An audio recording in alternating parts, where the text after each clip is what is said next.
remerciements qui ne sont pas une simple formalité, mais ce sont vraiment des remerciements sincères. D'abord à M. Oretti, qui est le complice depuis le début de ce projet, qui a répondu vite et favorablement, en consultant son équipe, le journal de la Presse Info, qui lui consacre les bases théoriques et qui porte ce projet. Donc je suis très émue, je vous remercie tous. Je n'oublie pas aussi de remercier M. Mohamed Belmada, qui est le propriétaire de cet hôtel, qui nous met cet espace à notre disposition pour honorer une grande dame de la littérature chrétienne et aussi française, il ne faut pas l'oublier. Alors, comment je peux commencer? Déjà me présenter. Agnès Chawati, je suis psychologue de formation et de profession. J'exerce sur la région parisienne. Je suis maman aussi, parce que j'ai une passion que je bac. J'ai découvert cette barre assez tardivement, j'avais à peu près 21 ans. J'ai été extrêmement bouleversée par cette rencontre qui a du coup mobilisé, disons, mon énergie créative pour créer le cercle des amis de Saint-Joseph, qui au départ ne s'appelait pas le cercle, mais le club de lecture. En fait, c'était un club informel qui réunissait spontanément des amis au départ, ne sachant pas où j'allais. On se retrouvait dans des cafés, dans des restaurants, puis on prenait un ouvrage et on discutait. Mon idée première, c'était, c'est vrai, satisfaire plus qu'un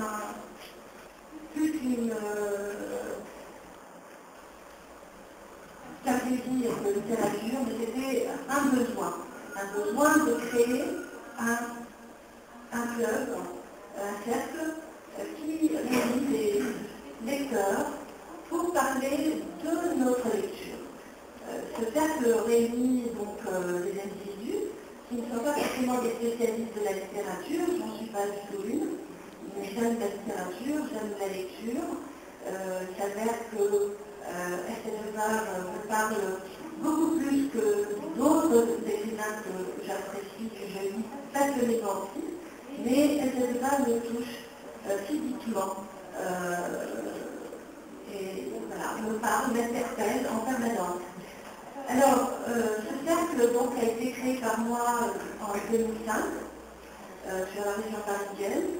On a commencé à 3 ou 4, peut-être un peu plus. On se retrouve depuis tous les 2 mois pour des lectures autour de cette œuvre. Nous avons eu l'occasion d'inviter des intervenants pour citer quelques figures intellectuelles algériennes. Nous avons reçu Gilles Altali, Maudine Kabi, entre autres, et puis d'autres personnalités aussi de monde littéraire mais aussi cinématographique. Nous avons aussi organisé des projections. Je parle d'en passé, mais en fait ça continue.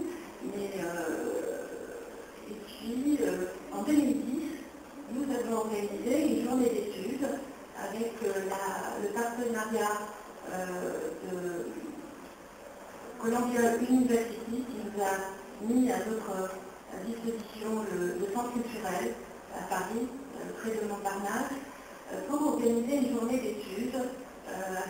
Donc cette journée a été organisée avec 3 membres du cercle des amis de Saint-Joseph. Alors quel était le but de cette journée? C'était à laquelle Saint-Joseph était présente, c'était notre invité d'honneur. Nous avions reçu aussi en 2007, elle nous a offert une soirée littéraire inoubliable, qui a duré très très tard. Elle nous a parlé de ses 2 écrivains favoris. Donc c'était extraordinaire comme expérience d'entendre un écrivain parler d'un autre écrivain. Donc cette journée d'études, nous avions proposé à nos invités, donc aux intervenants, d'écrire la subjectivité de leur lecture de l'œuvre d'El. Nous ne sommes pas, je vous l'ai dit tout à l'heure, des spécialistes, je ne suis pas des académiciens, nous voulons mettre en valeur la subjectivité du lecteur, la singularité de la lecture des uns et des autres. Donc, nous avons invité des intervenants qui venaient de 4 coins du monde en leur disant, voilà, nous vous invitons à écrire ce que vous voulez autour de l'œuvre d'El. Donc c'était notre seule consigne. Ça a été plus ou moins difficile, hein, parce que ce n'est pas toujours facile de parler de soi. Et puis comment dépasser cette idée de j'adore El. C'est insuffisant. Donc nous avons réalisé cette journée, les auteurs, les intervenants ont joué le jeu, et c'était un pari difficile en présence de l'écrivain, qui est intitulé Rencontre académique. Donc là on était quand même dans une dimension à la fois personnelle, intimiste, mais aussi en même temps intellectuelle, parce qu'il fallait associer nos émotions, nos éprouvés à l'actualité, à l'histoire, aux événements qui nous touchent. Et bien, cette expérience a été tellement formidable que, à la suite de cette journée, je me suis dit, non, ma foi, ça serait peut-être intéressant de la poursuivre à travers un écrit, un ouvrage collectif. Alors, ce que je voudrais dire, c'est que la lecture de cette œuvre, depuis le début, ne m'a jamais, la lecture comme vous avez solitaire, mais j'ai tout de suite envie de partage. C'est vraiment ce que la littérature m'a poussé donc dans mes relations aux autres, c'est d'aller vers l'autre en fait. Cette littérature me donne envie d'aller tout le temps vers l'autre. Et donc je ne m'imagine pas du tout m'isoler avec cette œuvre. Et preuve, je viens ici accompagner d'Anne-Marie Carté, auteur de cet ouvrage collectif. Alors, donc, j'ai proposé la même chose aux auteurs que j'ai invités. Ça a été un choix. J'ai choisi ces auteurs. Pourquoi? Parce que j'avais eu l'occasion de les des contributions. Vous allez avoir une contribution qui va faire 3 pages, 4 pages. Donc c'était volontaire, on a donné cette liberté aux auteurs de s'exprimer librement. Comme vous savez, personne qui écrit, et je pense qu'il y en a quelques-uns pas mal autour de nous, je pense que l'écriture répond à un rythme interne. Et donc, on ne peut pas aller au-delà de ce rythme. Et donc, on peut être, disons, très bref, on peut écrire 2 pages, on ne peut pas aller au-delà, comme on peut écrire 10. Voilà. Donc, nous avons voulu laisser cette liberté aux auteurs. Alors, une fois que nous avons donc notre manuscrit, il fallait ensuite convaincre un leader. C'était la démarche, voilà, l'épreuve, la deuxième épreuve après un travail de coordination, de correction, etc. Et donc grâce à l'aide d'Anne-Marie, qui a cherché son côté un éditeur, au lieu d'aller parler de son travail à cet éditeur, elle s'est mise à parler de notre manuscrit et d'Anna Charlotti, et du coup j'ai eu la chance de rencontrer cette éditrice, Céline Tarot, qui est assez... Je reviens très régulièrement vers mon œuvre pour me ressourcer, mais je ne dis pas que la scène de base. C'est aussi un ouvrage qui veut mettre en valeur le processus de créativité du lecteur. Pourquoi? Parce que je suis persuadée que l'œuvre de Debal est une œuvre universelle. Comme tous les écrivains qui produisent une œuvre universelle, propulse en nous une pulsion de créativité. Résultat est là, nous sommes ensemble aujourd'hui. Voilà, donc nous sommes autour de cette table pour parler de littérature, mais c'est au-delà de la littérature, c'est-à-dire que c'est une œuvre qui nous a permis finalement de nous réunir, de nous retrouver pour discuter. Et je crois vraiment que c'est une littérature qui construit des passerelles entre les lecteurs, et en tout cas c'est ce que je souhaitais mettre en valeur à travers cette littérature. Donc notre livre, c'est aussi montrer comment la lecture des uns et des autres se transforme et peut produire de la poésie, des articles, de la peinture, etc.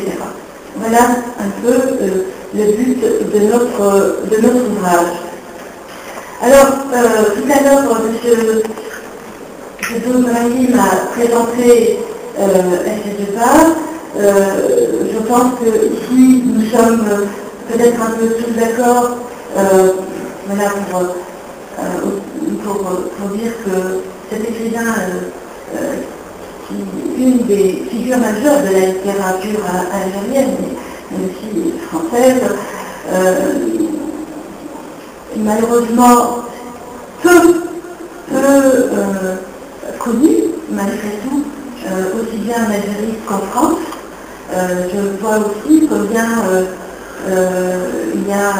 je suis un peu les événements, et j'ai étudié en Algérie, donc je dois préciser que j'ai vécu jusqu'à 21 ans.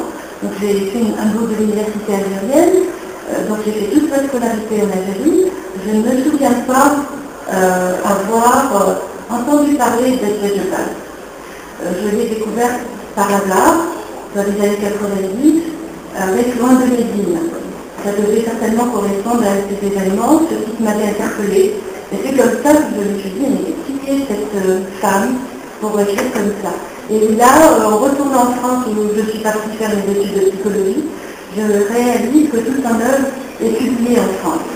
Alors cette colère, en fait, a été pour moi un véritable moteur pour créer ce cercle, parce que j'estime nécessaire qu'on puisse parler d'elle. Nous n'avons pas des milliers d'auteurs, nous n'avons pas le recul de la littérature française, et il est très étonnant que nous ne puissions pas mettre en valeur nos intellectuels, nos écrivains, étant donné la génération que nous sommes. Et donc, voilà, c'est une littérature qui met toujours ça en avant, qui veut sortir dehors, mettre en écriture le silence qui règne dans la société algérienne et autour de certaines questions, qui reste encore tabou. Il dit un peu plus loin, les mots de tendresse d'une femme, SG2A, ont irradié sous mes yeux et m'ont libéré, me faisant l'offrande d'une histoire qui m'avait été scellée, dérobée, l'offrande d'une terre dont j'ignorais tout, m'ont touché et ému. Je touchais alors l'Algérie, entamé ce mouvement d'appropriation sans fin. Nul doute que ces mots ne peuvent connaître le terme, ils sont en résine de l'avenir. Ricoche, cascade sur le lit des mots muets doubles, déborde l'écriture. La voix ajoute du corps, de l'obscur, du confus, le contingent du singulier. Contrairement à l'écriture, la voix adressée ne se reprend pas, ne se corrige pas. Elle est l'instant de la proximité, de l'immédiateté, immergée dans l'ici et maintenant de la présence. Le miracle de la transmission. En fait, lorsque j'ai lu la SG2A, j'étais, comme je le disais, profondément touchée, physiquement touchée. Pourquoi? Parce que j'avais l'impression vraiment que cette œuvre était écrite, et en particulier un roman, je l'explique dans mon papier, L'amour, la place et la prison. J'avais l'impression qu'il a été écrit pour moi. Vraiment, je me retrouvais complètement dedans. Je me suis identifiée à donc à l'héroïne de ce roman à travers différentes expériences. Mais ce qui me frappe beaucoup dans cette œuvre, et je dois le dire, j'assume pleinement mon ignorance que j'écris là-dedans, elle se parle pourtant romancière, mais on sait aussi d'abord qu'elle était historienne de formation. Elle écrit beaucoup autour de l'histoire agéro-française. Et bien, pendant longtemps, j'étais fâchée avec l'histoire parce que je n'aimais pas du tout la manière dont on m'a enseigné l'histoire à l'école, au collège, au lycée. Donc, pendant longtemps, je ne faisais qu'apprendre mes leçons par cœur, juste pour obtenir mes diplômes, obtenir le bac. Une fois que j'ai obtenu mon bac, j'ai écouté l'histoire. Et c'est Assiette de Bac qui m'a remis sur le chemin, qui m'a beaucoup réconcilié avec mon histoire, et tout d'un coup, je me suis mise à rechercher, à mieux comprendre et réécrire, disons, à ma façon, cette histoire de l'Algérie, mais aussi la mémoire féminine, la place des femmes en Algérie. Et puis, il ne faut pas oublier, pour les gens qui travaillent sur l'identité de la femme, c'est quand même une des figures qui réfléchit sur l'identité de la femme en Algérie. Qu'est-ce que c'est qu'une femme en Algérie? Parce qu'elle est mère, elle est la fille, mais qu'est-ce que c'est qu'une femme algérienne? Voilà, alors j'écris ceci et je dis ce qui va suivre. Nous travaillerons dans l'avenir encore ensemble et je vous remercie beaucoup pour votre attention.